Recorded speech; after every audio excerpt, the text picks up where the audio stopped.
नमस्कार किसान भाइयों। पौधों के लिए 16 आवश्यक पोषक तत्वों में से एक जिंक है। ये पौधों के लिए बहुत ज़रूरी है। इसकी कमी होने पर पौधों की वृद्धि में बाधा आती है।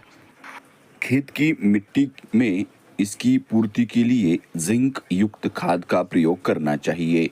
तो आइए जानते हैं विभिन्न फसलों में जिंक प्रयोग करने के फायदे एवं इसकी पूर्ति के तरीके क्या है जिंक के फायदे।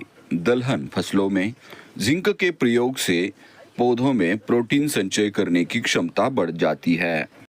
जिंक पौधों में क्लोरोफिल के निर्माण में सहायक होता है। पौधों में नाइट्रोजन को पचने की क्षमता को बढ़ाता है।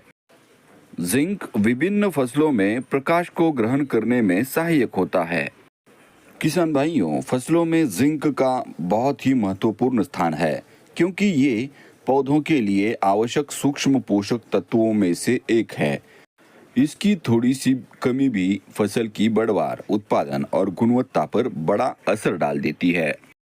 किसान भाइयों, फसलों में जिंक की कमी के क्या लक्षण हैं? जिंक की कमी से पौधों का विकास रुक जाता है, पत्तियां मुड़ने लगती है। धान की फसल में जिंक की कमी के कारण खैरा रोग होने की संभावना बढ़ जाती है। पत्तों पर हल्के भूरे धब्बे, पौधे छोटे और कमजोर होते हैं। नई पत्तियां पीली, बाद में भूरे दाग उस पे आ जाते हैं। धान का पौधा खोखला और कमजोर दिखता है, पैदावार कम होती है। गेहूं में जिंक की कमी के लक्षण क्या है? पौधे की बढ़वार रुक जाती है, पत्तियां पीली या हल्की बैंगनी धारियां होती है, झाड़ कमजोर और दाना कम बढ़ता है। मक्का की फसल में पत्तियों पर सफेद या पीली धारियां, बीज की नसें हरी और किनारे पीले, पौधा बौना और पतला हो जाता है।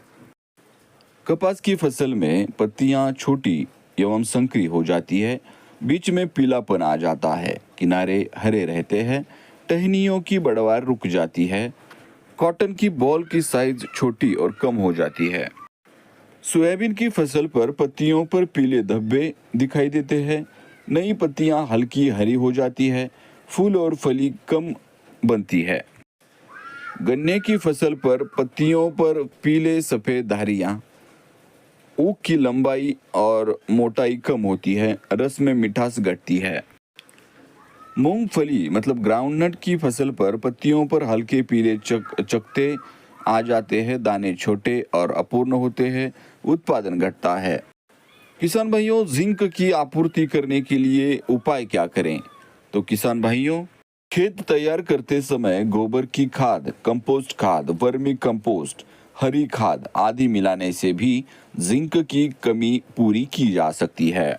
या किसान भाइयों, आप जिंक सल्फेट बिजाई के समय 10 किलोग्राम प्रति एकड़ क्षेत्र में आपको देना है।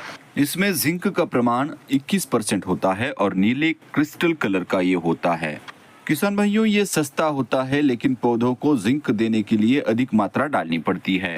या किसान भाइयों, जिंक सल्फेट मोनोहाइड्रेट, इसका भी आप इस्तेमाल कर सकते हैं 7 किलोग्राम प्रति एकड़ क्षेत्र में।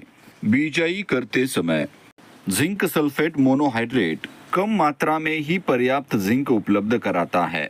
ये सफेद पाउडर के रूप में मिलता है। किसान भाइयों, अगर हमने बिजाई के समय जिंक सल्फेट का इस्तेमाल नहीं किया है और पौधों में जिंक के लक्षण दिखाई देने शुरू हो गए हैं, तो इस समय हमें क्या करना चाहिए? किस तरह हम हमारी फसलों को जिंक की आपूर्ति कर सकते हैं?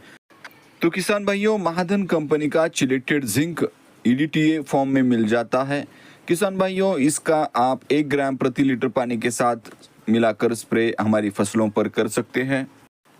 मतलब 15 लीटर पानी के साथ 15 ग्राम, 20 लीटर पानी के साथ 20 ग्राम चिलेटेड जिंक मिलाकर आप स्प्रे फसलों पर कर सकते हैं।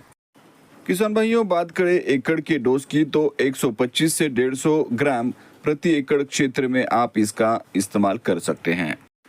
किसान भाइयों, आपको ये वीडियो अगर अच्छा लगा तो लाइक करें, शेयर करें, सब्सक्राइब करें और बेल आइकॉन का बटन दबाना ना भूलें, ताकि आगे आने वाले खेती विषयक सभी नए नए वीडियोस आपके पास सबसे पहले पहुंच सके। ये पूरा वीडियो देखने के लिए आपका धन्यवाद।